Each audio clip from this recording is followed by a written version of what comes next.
Yes, indeed. The Yuletide season is here. And this is a period when a lot of people need to make sales. They need to take their books from the red into the black again.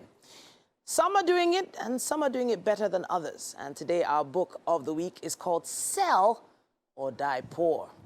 Giving you chills, huh? Yeah, it gave me chills too. The book shares some game-changing secrets to making more sales and more money every day. Kingsley Ndimele is here with us to join us for a chat. Welcome. Yeah, good morning. The title of your book, Strong, is strong.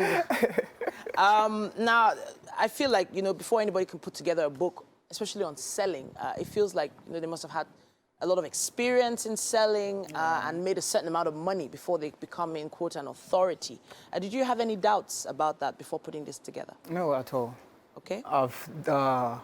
I've been selling ever since I clocked 10, hawking in Bodija market in Ibadan, down to my university days, where I had a business in Northern Nigeria, and I was training people in event photography, and it's an event business, and I was still paying my fellow students' salaries. Wow. Even till I graduate, and I've been doing business, I've been selling, doing all manner of sorts. So right now, maybe I have a brand new product, brand new idea. You're the sort of person I come to create a way to sell it, right? Of course. So there are a lot of different insights in your book. I went through the table of content and I was overwhelmed.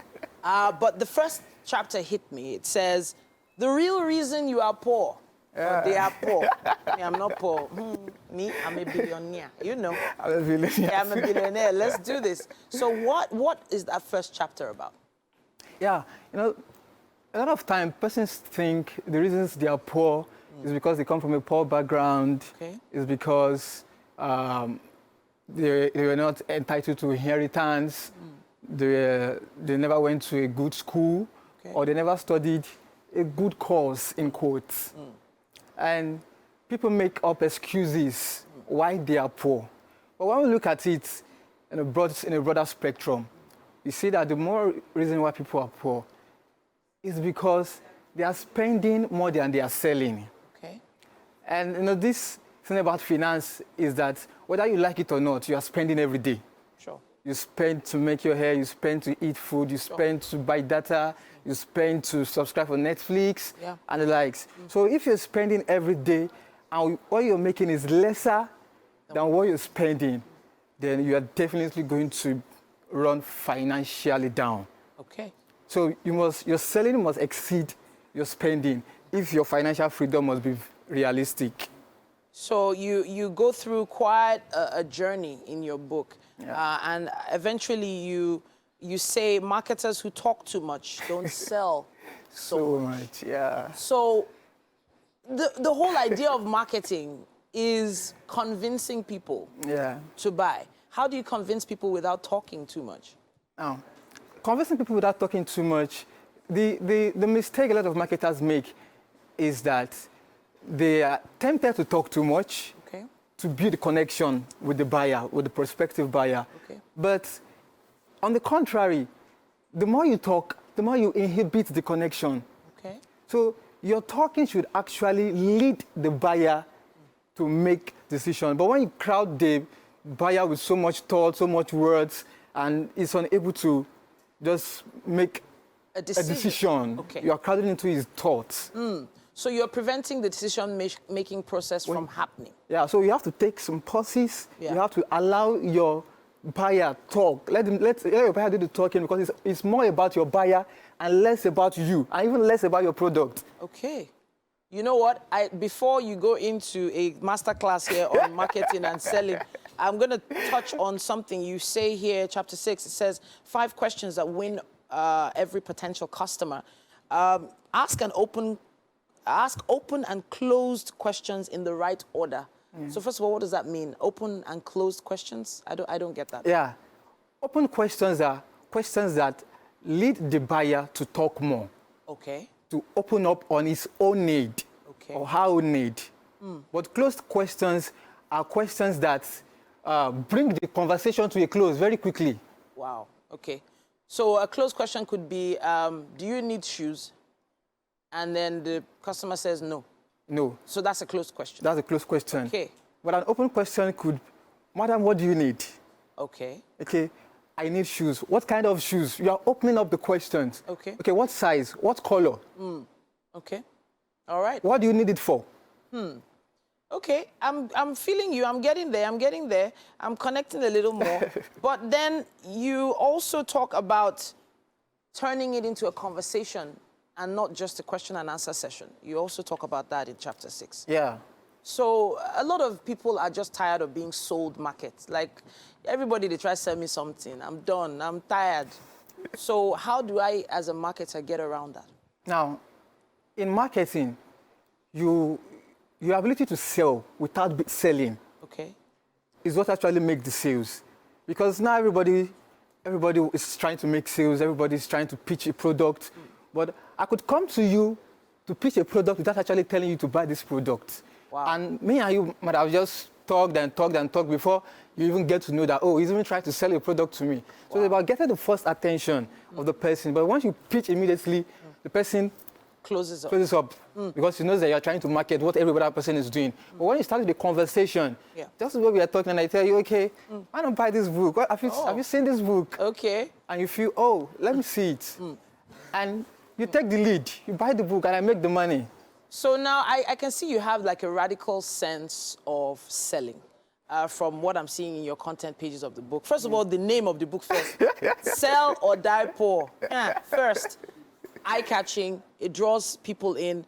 They want to know what more about it. But then you come here in chapter 7 and say, sell like portable Zazu. Wait, I'm like, wait, what? Who is this guy? Wait, what's your name again? Kingsley, Ndimele, right? Yeah. Okay. Sell like portable. What is it about that particular individual that made you put a chapter together on him? Yeah, I think portable came up around last year, just exactly a year, that the whole Zazu cruise hit the street. Okay. And I took my time to study the lifestyle and the stories around this guy. Now, whether we like it or not, Portable has beat the expectation of people.